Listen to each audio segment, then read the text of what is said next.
जय हिंद दोस्तों, नमस्कार। चलिए आपको हम इस वीडियो में बताते हैं लघु वित्त बैंक, स्मॉल फाइनेंस बैंक। लघु वित्त बैंक।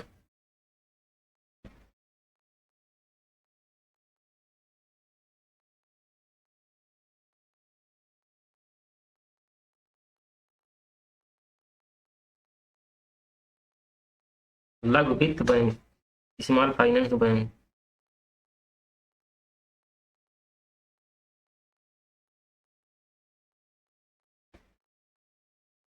स्मॉल फाइनेंस बैंक,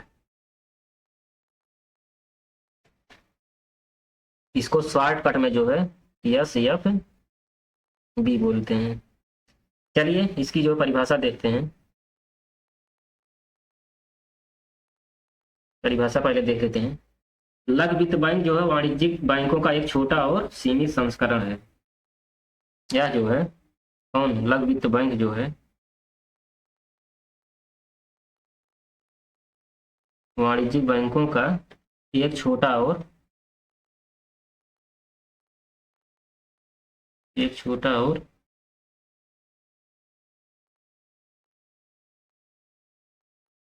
सीमित संस्करण है। ठीक, जो जमाए ले सकते हैं और ऋण दे सकते हैं। जो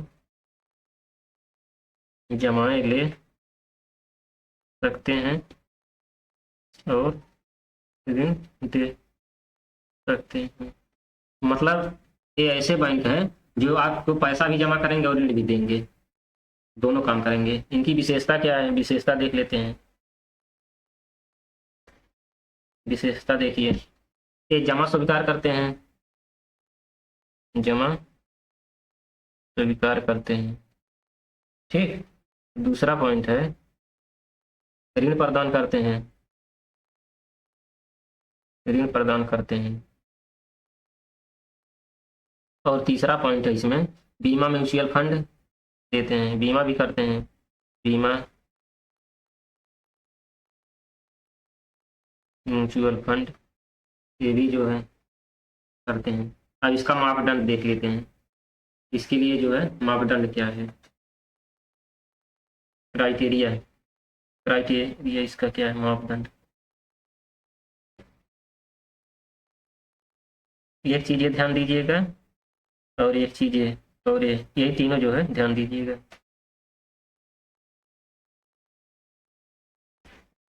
मापदंड देखते हैं। जैसे न्यूनतम पूंजी जो 100 करोड़ होनी चाहिए। ठीक, इसके लिए लघु वित्त बैंक के लिए न्यूनतम पूंजी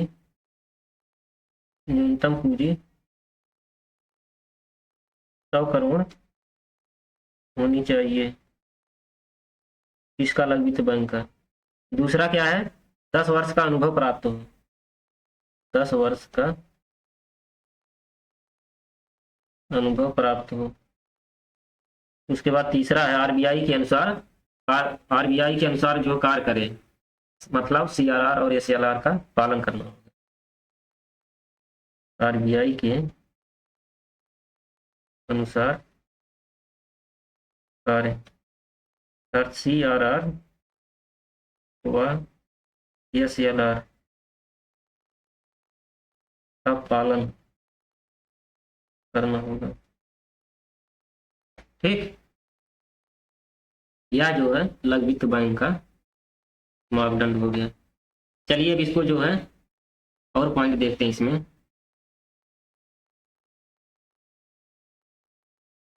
यह जो है किसकी सिफारिश पर नियमित किया गया है, एक पॉइंट ये भी बनता है। चलिए देखते हैं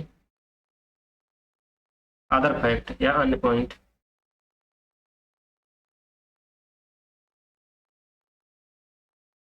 इसमें पहला है नचिकेत मोर समिति की सिफारिश पर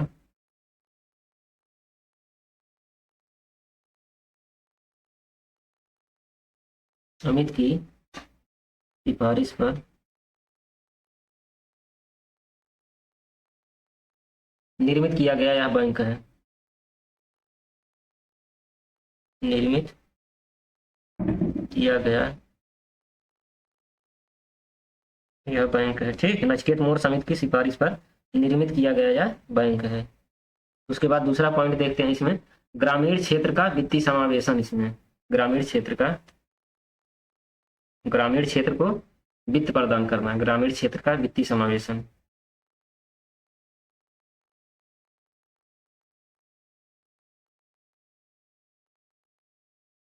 वित्तीय समावेशन। उसके बाद तीसरा पॉइंट है इसमें, 75% ऋण जो है प्राथमिक क्षेत्र को देना होगा। 75% ऋण प्राथमिक क्षेत्र को देना होगा। ठीक, इसके उदाहरण देख लीजिए, जैसे एग्जाम्पल के तौर पर इसमें कई योजना जो लाई गई, जैसे कैपिटल योजना, सूर्योदय योजना, उत्कर्ष आदि। कैपिटल योजना, कैपिटल, सूर्योदय और उत्कर्ष आदि योजनाओं में जो प्राथमिक क्षेत्र की योजनाएं हैं उनको जो 75% जो है ऋण देना पड़ेगा। अब इसकी जो है लिमिटेशन देख लीजिए, सीमाएं इसकी, इसकी जो है सीमाएं क्या है। चलिए देखते हैं सीमाएं। इसमें पहला पॉइंट देखते हैं, ये बड़ी कंपनियों तथा समूहों को ऋण प्रदान नहीं कर सकते। कौन? ये बैंक जो है, लघु वित्त बैंक जो है, बड़ी बड़ी कंपनियों को जो है ऋण नहीं प्रदान कर सकते। क्यों? क्योंकि इनको 75% जो है ऋण केवल प्राथमिक क्षेत्र को ही देना है, तो ये कैसे बड़ी कंपनी को ऋण देंगे। इनकी ये सीमा है, लिमिटेशन है कि ये बड़ी कंपनियों को, बड़ी कंपनियों को तथा समूहों को, बड़ी कंपनी और उनके समूहों को ऋण प्रदान नहीं कर सकते। ठीक, उसके बाद दूसरा पॉइंट है इसमें, ये अपनी स्थापना के,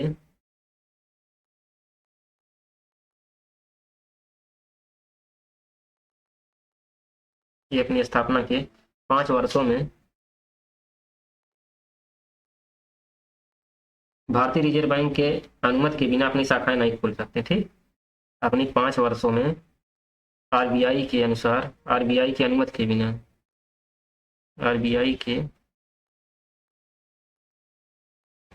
अनुमति के बिना अपनी शाखा नहीं खोल सकते, अपनी शाखा नहीं खोल सकते। और तीसरा पॉइंट है इसमें, ये किसी भी अन्य बैंक के साथ, ये किसी भी अन्य बैंक के साथ व्यवसायिक सहयोगी नहीं बन सकते।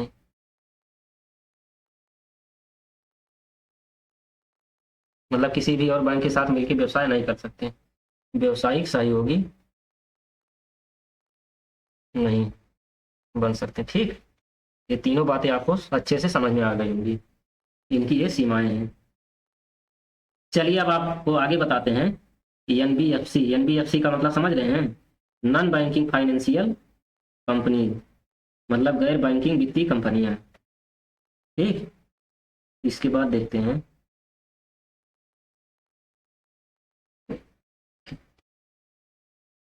गैर बैंकिंग वित्तीय कंपनियां।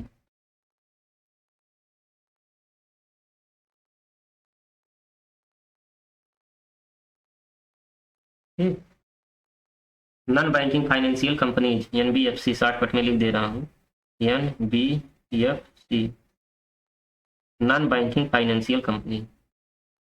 ठीक, इसकी परिभाषा देखिए,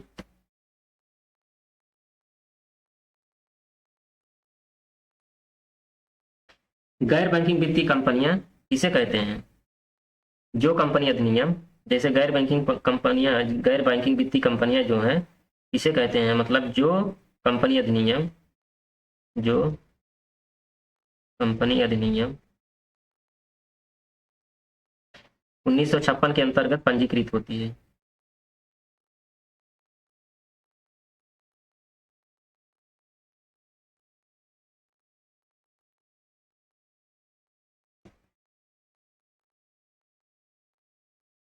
उन्नीस सौ छप्पन के अंतर्गत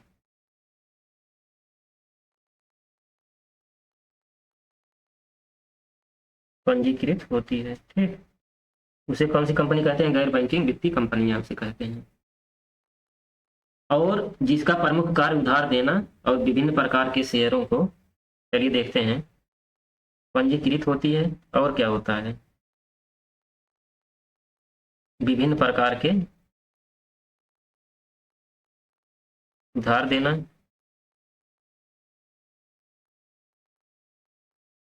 और विभिन्न प्रकार के शेयरों और विभिन्न प्रकार के शेयरों, प्रतिभूतियों,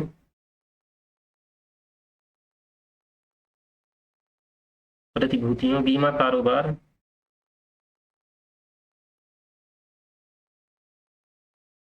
और चिट फंड से संबंधित कार्यों में निवेश करना होता है।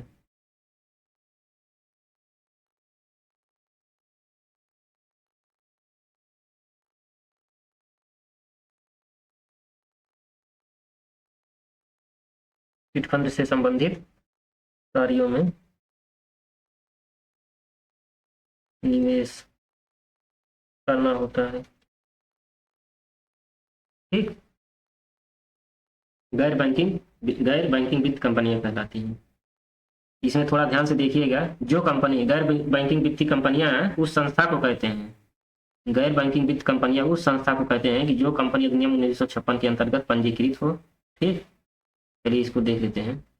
जो कंपनी 1956 अधिनियम के अंतर्गत पंजीकृत हो और विभिन्न प्रकार के उधार देता हो, तो विभिन्न प्रकार के शेयरों, प्रतिभूतियों, बीमा कारोबार, चिट फंड, इससे संबंधित कार्यों में निवेश भी करना होता है। ऐसी कंपनियों को जो है, ऐसी संस्था को जो है गैर बैंकिंग वित्त कंपनियां कहते हैं। ठीक, चलिए अब इसके बाद आगे देखते हैं। इसमें कुछ उदाहरण देख लीजिए। ठीक, उदाहरण के तौर पे, एग्जाम्पल के तौर पे देखिए, जैसे Mahindra finance, Bajaj finance, Mahindra finance, Bajaj finance, Mahindra finance, Bajaj finance, ये सारी गैर बैंकिंग वित्त कंपनियां आती हैं इसके अंदर। चलिए इसका जो है विशेषताओं को देख लेते हैं, इसकी विशेषता क्या है। ठीक, इसकी विशेषता बहुत जरूरी है।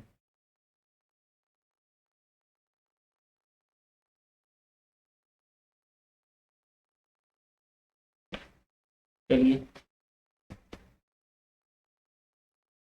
विशेषताएं, इसमें पहला पॉइंट है,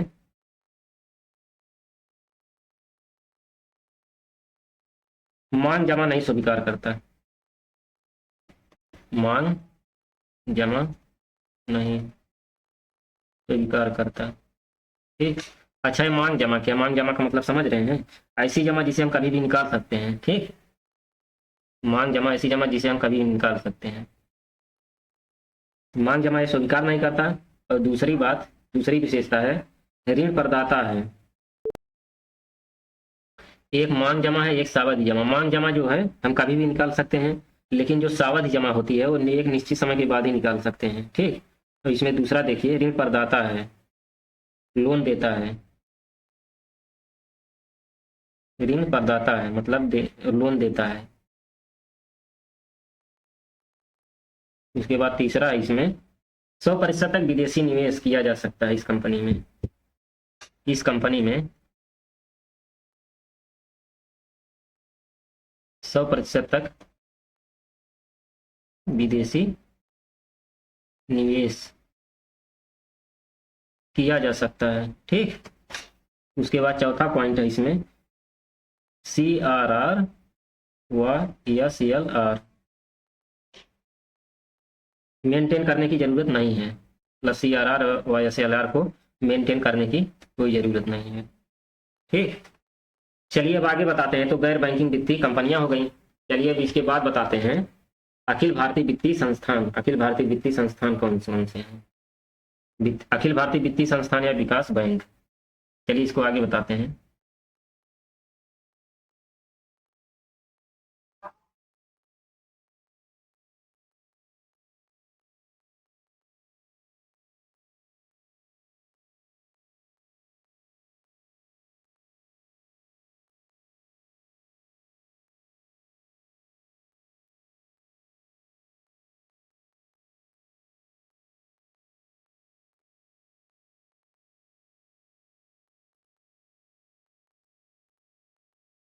चलिए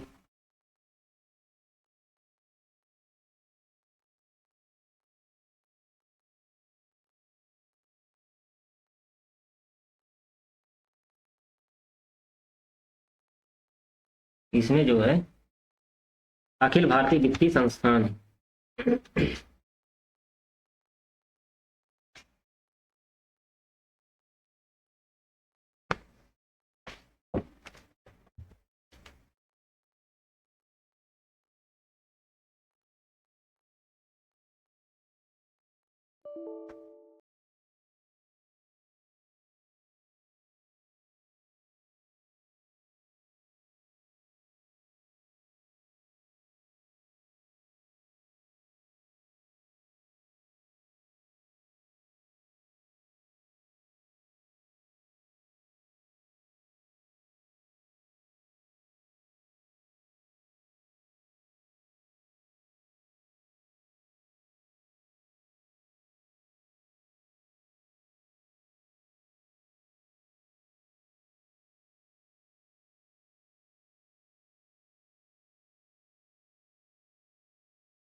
चलिए इसके बाद बताते हैं अखिल भारतीय वित्तीय संस्थान, ठीक, या जो है विकास बैंक।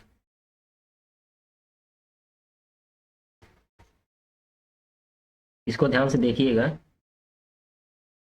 अखिल भारतीय वित्तीय संस्थान या विकास bank, all India financial industry development bank, ठीक। इसमें जो है चार तरह के हैं, एक नाबार्ड है, सिडबी है, एग्जिम बैंक और एनएचबी मतलब national housing bank.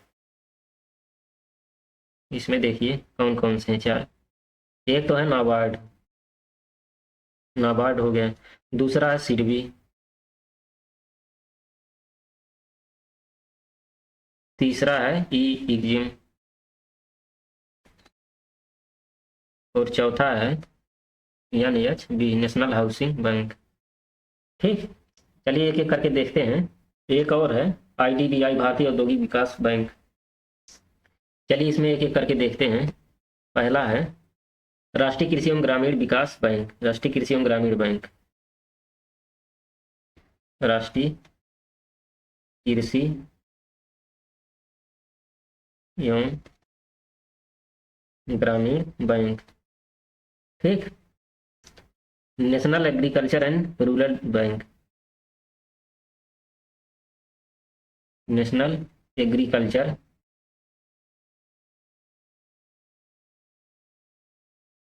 Agriculture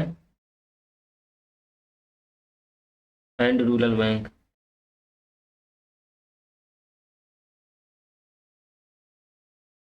bank. इसका शॉर्टकट में नाम है NABRD, नाबार्ड, ठीक, राष्ट्रीय कृषि एवं ग्रामीण बैंक। चलिए इसमें एक एक पॉइंट पढ़ाते हैं। इसमें से सवाल बहुत आते हैं, ध्यान से पढ़िएगा।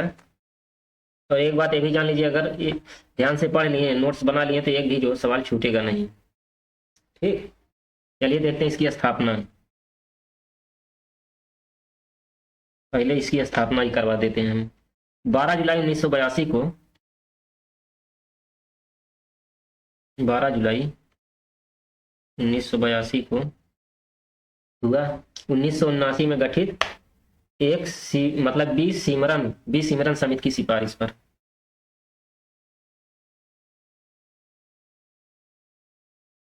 किसकी सिफारिश पर?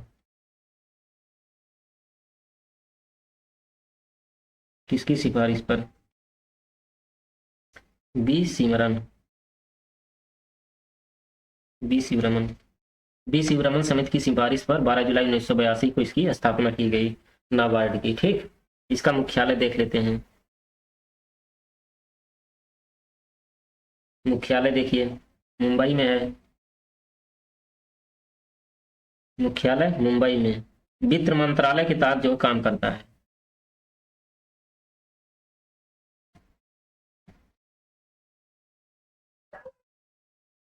तहत काम करता है।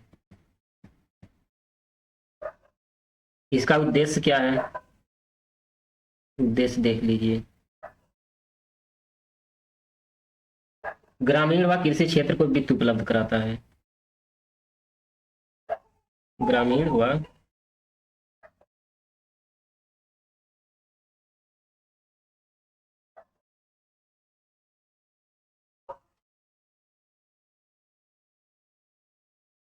ठीक, ग्रामीण व कृषि क्षेत्र को वित्त उपलब्ध कराता है। ठीक,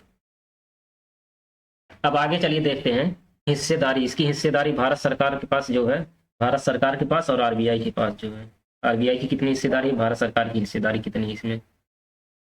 चलिए इसको आगे देखते हैं। हिस्सेदारी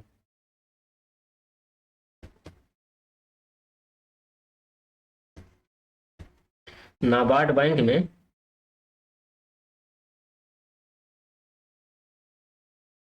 जान रहे हैं, नाबार्ड बैंक में भारत सरकार की हिस्सेदारी, भारत सरकार की हिस्सेदारी जो है 99% है, और आरबीआई की हिस्सेदारी केवल 1% है नाबार्ड में। तो इसका टैग जो है, ये सवाल बन जाता है कि इसका टैग क्या है। Taking rural India forward. ठीक, इसका टैग है टेकिंग रूरल इंडिया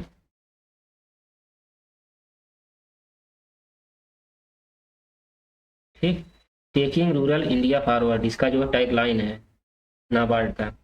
अब देखिए कार्य थोड़ा देख लीजिए, कार्य क्या है।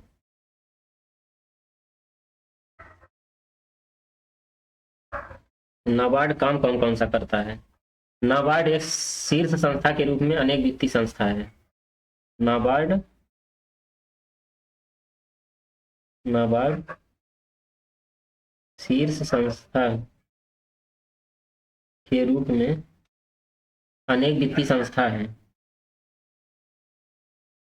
अनेक वित्तीय संस्था है। एग्जाम्पल के तौर पर देखिए, क्षेत्रीय ग्रामीण बैंक पहला है,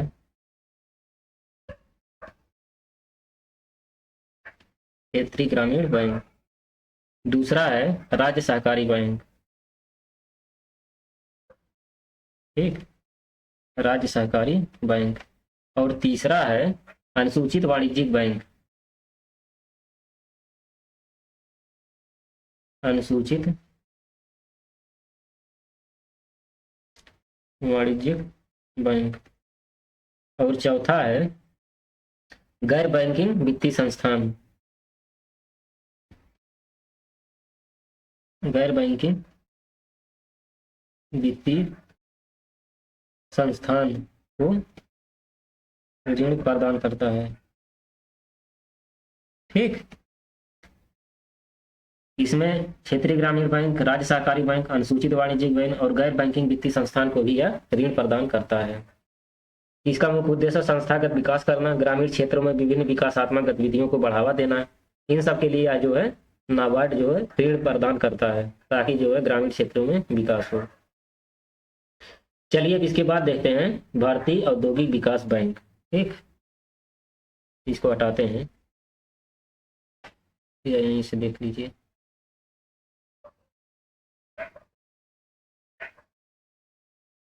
भारतीय औद्योगिक विकास bank, IDBI, IDBI.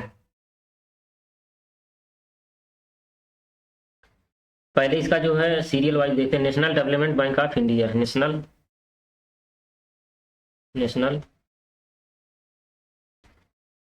Development bank of India. ठीक, आईडीबीआई।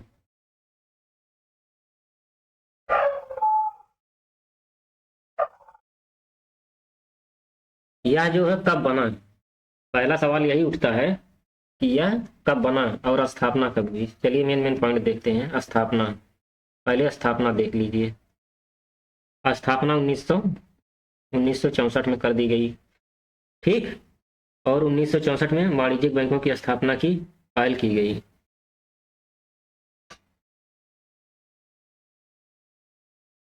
1964 में वाणिज्यिक बैंकों की स्थापना की पहल की गई और जिसका नाम आईडीबीआई रखा गया। मुख्यालय मुख्यालय मुंबई में। इसका मुख्यालय मुंबई में है। एक चीज, एक पॉइंट और देख लीजिए, ये निजी क्षेत्र के बैंकों की सूची में वर्गीकृत किया गया। निजी क्षेत्र के बैंकों की सूची में वर्गीकृत किया गया। ठीक, निजी क्षेत्र के बैंकों की सूची में वर्गीकृत किया गया। इसके बाद एक पॉइंट और है इसमें, भारतीय औद्योगिक विकास बैंक में 2004 में आईडीबीआई बना। आईडीबीआई बना। ठीक, और यह national development bank of India company अधिनियम 1956 के तहत जो है पंजीकृत है। National development bank of India company अधिनियम 1956 के तहत पंजीकृत है। 2006 में आईडीबीआई में यूनाइटेड वेस्टर्न बैंक का विलय कर दिया गया। आईडीबीआई में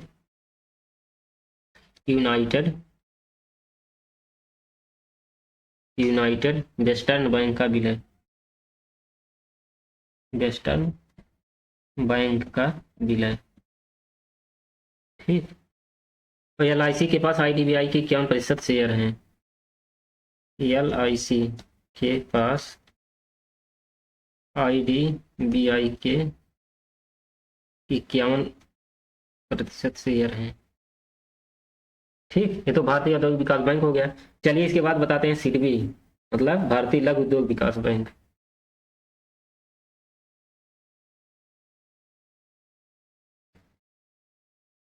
भारतीय लघु उद्योग विकास bank. Small industry development bank of India है, मतलब SIDBI। SIDBI small industry development bank of India, ये हो गया सिडबी। इसकी स्थापना देख लेते हैं। स्थापना कब की गई? 2 अप्रैल 1990। 2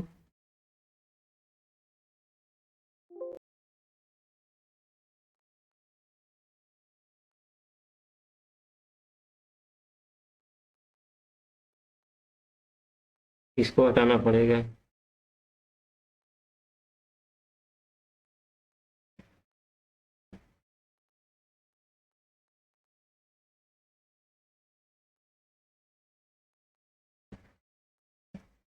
दो अप्रैल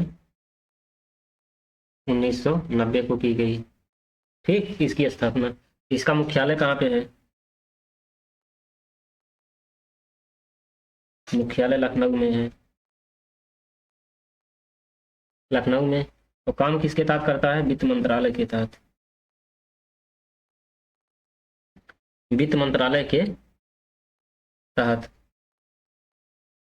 काम करता है।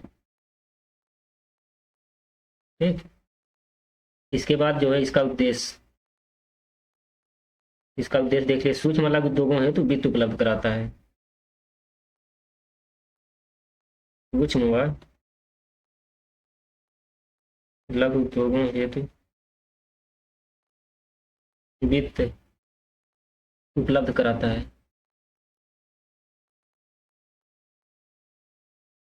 ठीक, चलिए अब इसके बाद देखते हैं भारतीय आयात निर्यात बैंक। ये तो लघु उद्योग विकास बैंक हो गया।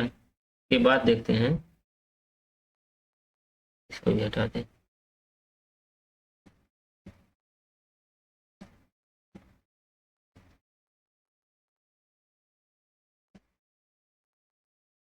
चलिए देखते हैं भारतीय आयात निर्यात बैंक। भारतीय आयात निर्यात bank, import and export bank of India, import and export bank of India, भारतीय आयात निर्यात बैंक। चलिए इसकी पहले स्थापना करवा देते हैं, ठीक। इसकी स्थापना स्थापना करवा दीजिए। कब हुआ? 1 जनवरी 1982 को भारतीय आयात निर्यात बैंक की स्थापना हुई। मुख्यालय कहाँ पे है? इसका मुख्यालय जो है मुंबई में है, ठीक। उद्देश्य क्या है? इसका उद्देश्य जो है आयात व निर्यात को, वित्तीय सेवाएं और अंतर्राष्ट्रीय व्यापार को बढ़ावा देना। इसका उद्देश्य है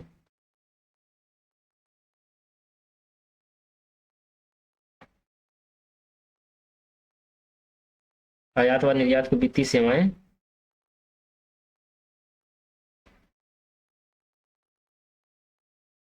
प्रदान करना और अंतर्राष्ट्रीय व्यापार को बढ़ावा देना, ठीक। ये तो आयात निर्यात बैंक हो गए। और विदेशों में निवेश करने वालों के लिए वित्त पोषण कार्यक्रम चलाना, दूसरा पॉइंट है इसमें।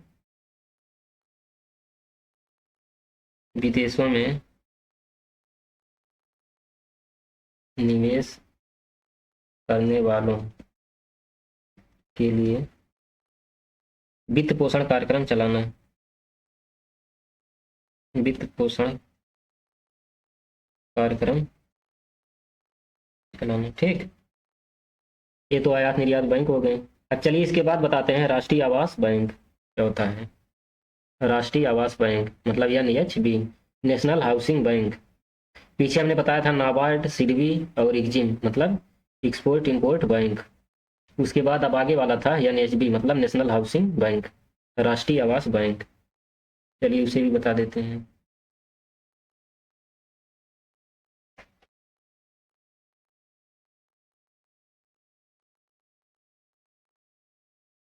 राष्ट्रीय आवास बैंक, नेशनल हाउसिंग बैंक,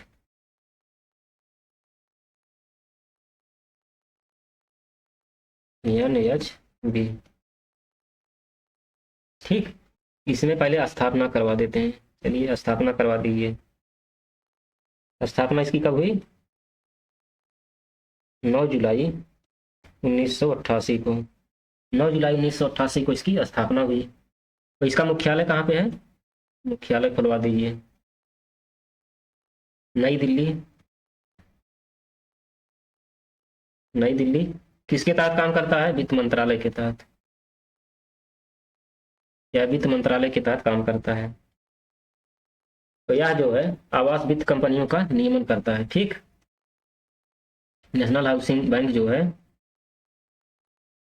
आवास वित्त कंपनियों का नियमन करता है,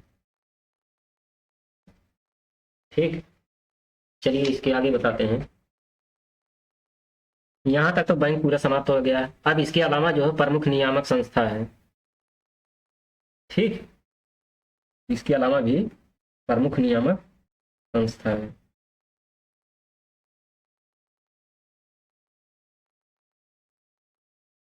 चलिए इसको बताते हैं।